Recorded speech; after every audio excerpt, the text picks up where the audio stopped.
Mais je crois que la tendance prédominante en Israël aujourd'hui, elle procède de trois tendances.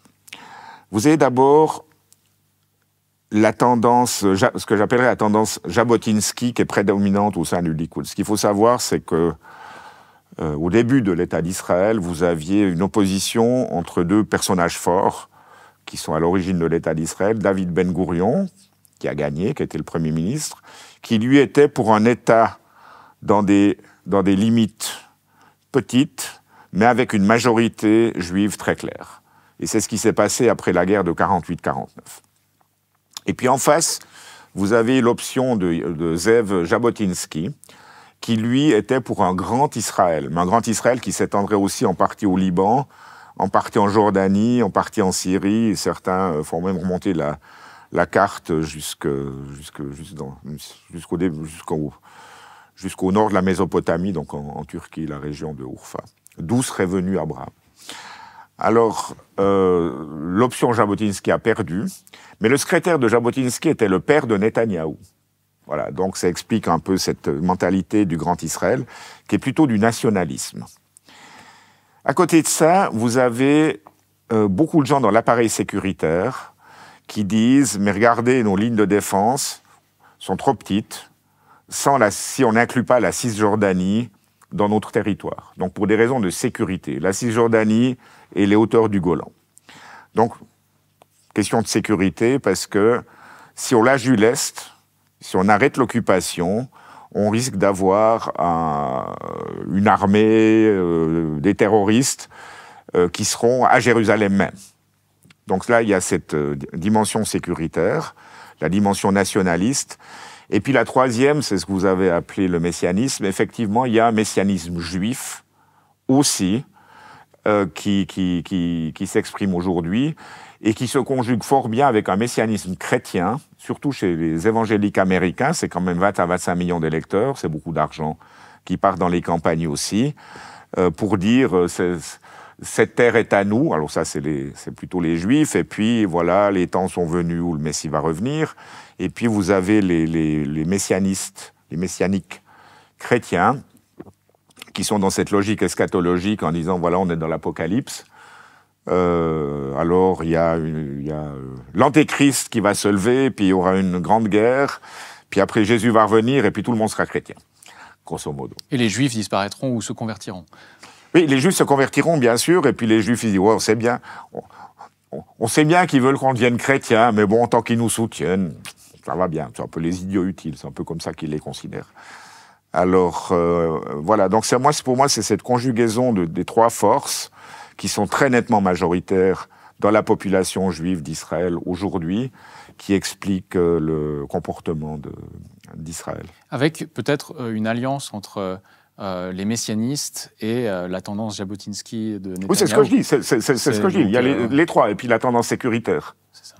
Et puis la tendance sécuritaire. Oui, c'est une alliance, c'est une conjonction, une conjugaison d'intérêts qui produit une majorité, et puis qui produit la politique qu'on connaît.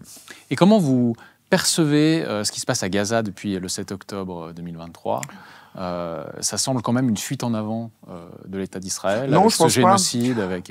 Je pense pas, je pense que, encore une fois, c'est une conjugaison de ces trois forces.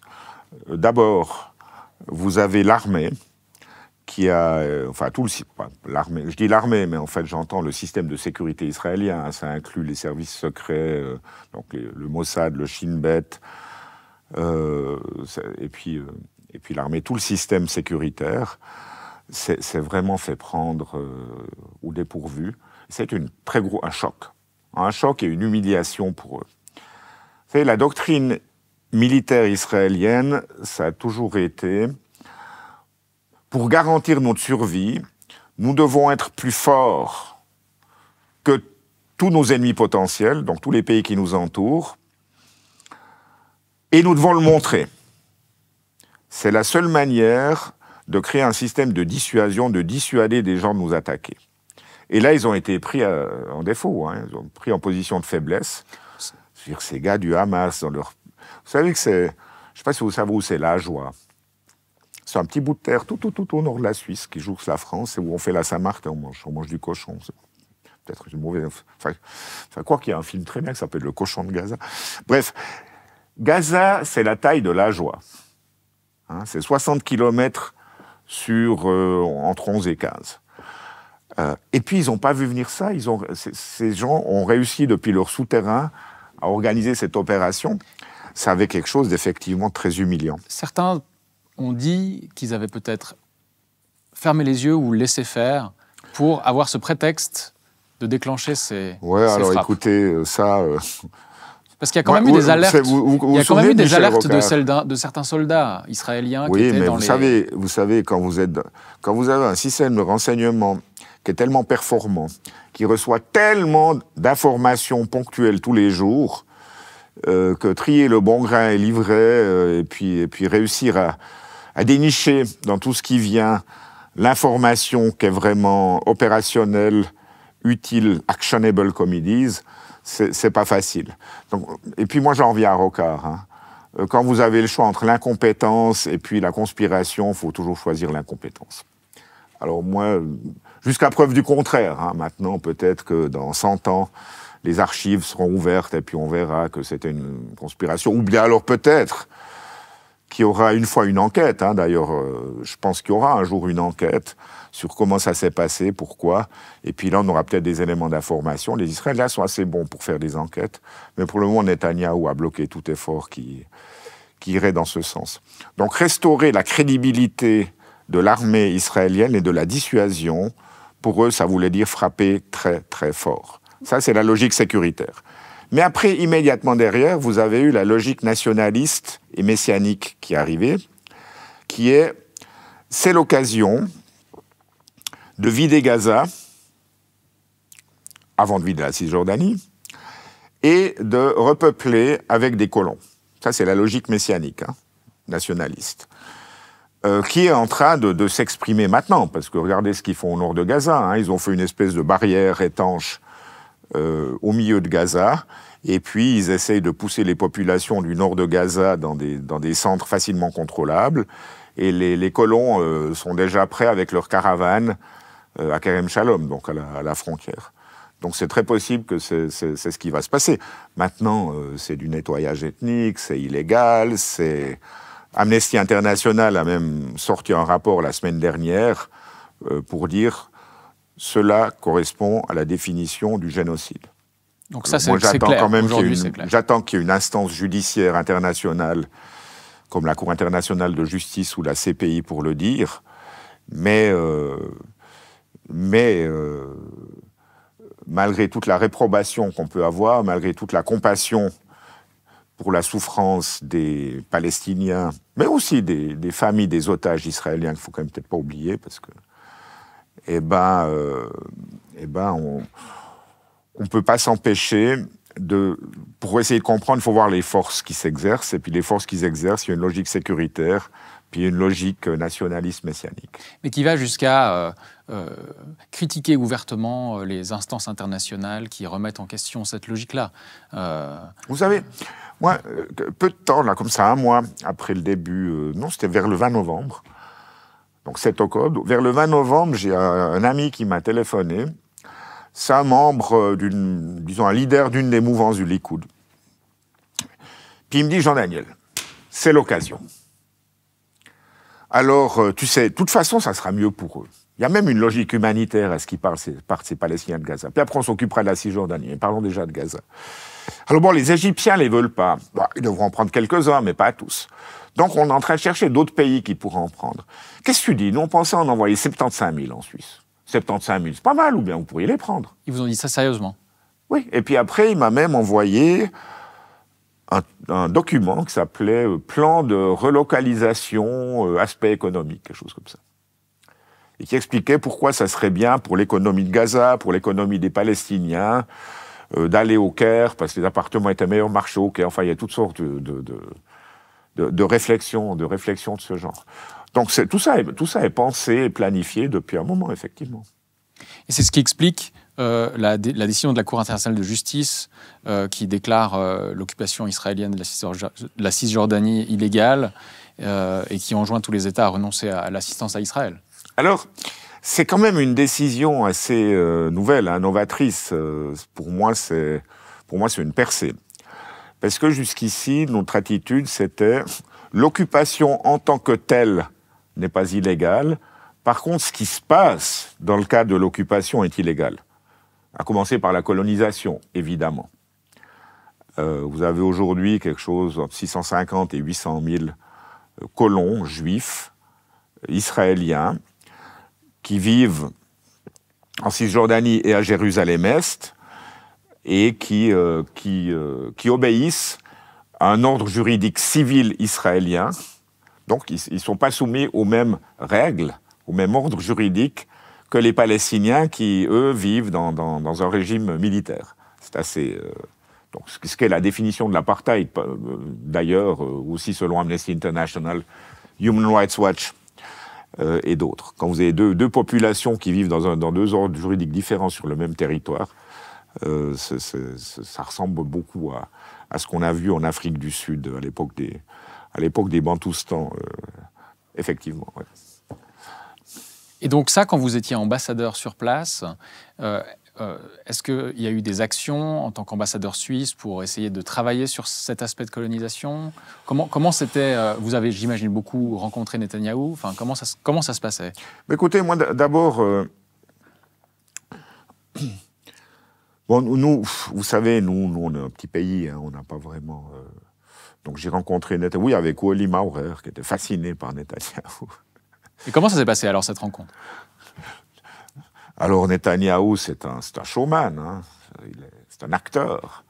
Donc on a eu une présentation PowerPoint sur une immense paroi qui nous a montré combien l'Israël était menacé par l'Iran, et puis combien Israël défendait les valeurs judéo-chrétiennes, la démocratie, contre les méchants Iraniens. Et puis Wally Maurer était très impressionné par tout ça. Et puis après, il voulait faire un deal avec nous. Il voulait qu'on paye le gouvernement d'Érythrée pour renvoyer les Érythréens, les requérants d'asile érythréens. Parce qu'ils en ont aussi là-bas, en Israël. On s'est dit, let's work together, et puis payer tout ça. Et puis moi, à un moment, j'ai dû quand même prendre la parole pour dire, c'est un peu difficile, parce que chez nous, d'abord, il y a une procédure individuelle, hein, on ne peut pas renvoyer des gens en masse. Et puis deuxièmement, je ne sais plus combien, mais il y en avait à l'époque 70 ou 80% qui avaient un statut d'admission provisoire, donc on ne peut pas comme ça. C'était quand même un peu... Mais Netanyahou est très très fort. Non, mais moi, ce que j'ai essayé de faire, d'abord, essayer de parler aux religieux, donc, et surtout aux religieux messianiques, hein, nationalistes messianiques. J'ai eu différents entretiens. J'en parle un peu dans mon livre, d'ailleurs, ça explique un peu la mentalité. Ce qui les intéresse, eux, c'est qu'ils veulent vivre près de leur lieu saint. Et puis deuxièmement, ils disent, nous, on n'a pas de problème à vivre avec des Palestiniens à côté de chez nous, mais il faut qu'ils reconnaissent que cette terre nous appartient. Alors c'est un peu difficile pour les Palestiniens. Après, il y aurait peut-être des demi-mesures sur une appartenance spirituelle par rapport à une appartenance, je sais pas, foncière. Mais c'était intéressant d'avoir au moins ces entretiens pour essayer de briser la glace et puis de se parler pour que chacun comprenne d'où on vient. Donc ça, c'était une des lignes d'action. Et puis l'autre ligne d'action, ça a été de beaucoup travailler à mettre ensemble, surtout des jeunes Israéliens, des jeunes Palestiniens, sur des projets communs, que ce soit dans le domaine de l'environnement ou du high-tech. Ça, j'ai fait beaucoup de projets là-dedans, avec une ONG basée ici, d'ailleurs, enfin ici à Genève, qui fait un travail extraordinaire dans ce sens-là, qui s'appelle Beit of Hope, B8 of Hope, de Meira Rimmer, une personnalité exceptionnelle. Et puis on a essayé de mettre ensemble des projets comme ça. L'idée étant, si on réussit à rassembler les gens par le high-tech, donc par l'argent, par des projets novateurs, eh ben, ça pourrait créer une dynamique positive. Et puis surtout, ça permet de casser, de briser cette glace, puisque les jeunes Israéliens voient jamais de jeunes Palestiniens, ou s'ils les voient, ils ont peur que ce soit des terroristes. La deuxième intifada, dans 2001 et 2003, ça a causé un très gros traumatisme qui dure jusqu'à aujourd'hui. Hein. Donc les gens avaient peur d'envoyer leurs gamins à l'école, parce qu'il y a des gens qui se faisaient sauter dans des bus. Donc ça a laissé des marques. Et puis ensuite, il y a eu la construction du mur, ce qui fait que les deux sociétés sont très proches, mais ne se voient pas. Et puis pour les Palestiniens, quand ils voient des Juifs israéliens, en général, c'est en uniforme derrière un fusil. Donc pour eux, c'est la force d'occupation. Donc en ayant ce genre de projet, on contribue aussi à humaniser l'autre partie. Parce que je crois qu'une des raisons de la violence de ce qui s'est passé le 7 octobre et de ce qui s'est passé après, c'est la déhumanisation, le fait qu'il y a tellement de préjugés et que les gens ne comprennent pas les ressorts, ce qui fait fonctionner les autres. Pour en venir très, très rapidement à l'occupation, donc ce qui est nouveau, avec la décision de la Cour internationale de justice du 19 juillet, enfin, c'est pas une décision, c'est un avis consultatif. Ce qui est nouveau, c'est que maintenant, c'est pas la colonisation qui est illégale ou ce qui se passe dans le cadre de l'occupation, mais c'est l'occupation elle-même. Et le raisonnement de la Cour, c'est de dire, parce que cette occupation est menée dans une logique annexionniste. Une occupation, normalement, enfin, une occupation pour qu'elle soit légale, ça doit être mené dans une logique où on va vers un règlement politique qui permettrait de cesser l'occupation. Et puis là, la logique est annexionniste. D'ailleurs, les Israéliens eux-mêmes, le discours officiel ne parle pas de territoire occupé, mais parle de territoire disputé.